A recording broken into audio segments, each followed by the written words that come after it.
Okay guys, so I'll straight away jump into a problem which many might come across, which is probability versus probability distribution.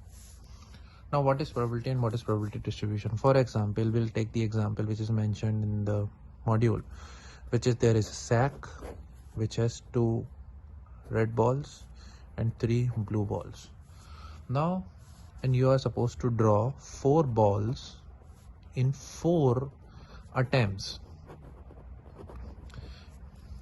This would basically mean that the person goes for first attempt, and you're supposed to draw basically all 4 red balls. That is the main motive, else you kind of fail the experiment.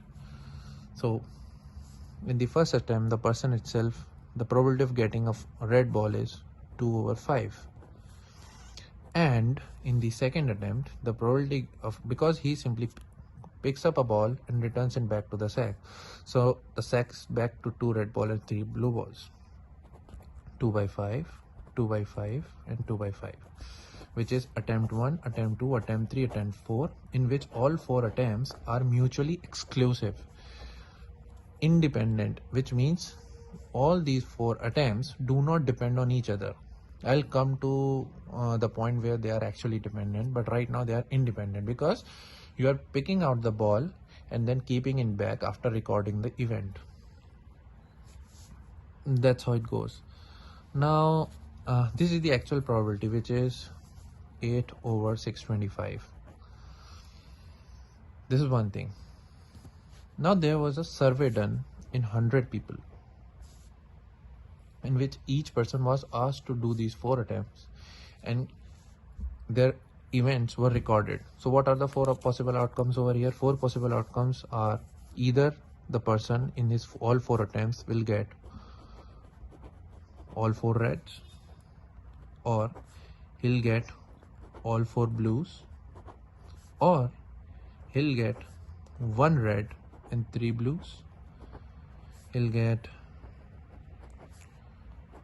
2 red and 2 blue, he'll get 3 red and a blue. These are the 5 possible outcomes of this for each person.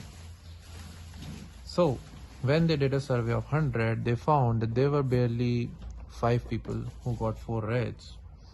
There were like, you can say 7 people who got 4 blues.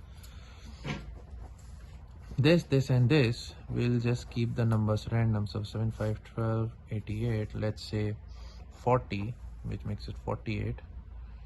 And this one, we'll make this 40, and we'll make this 20 and 28. Right? So now, based on this survey, the probability which we calculated is the ideal scenario. This is the ideal scenario for the probability to occur, for the events to happen. But this is a survey. This survey, where the probability is distributed on the basis of the people on the survey,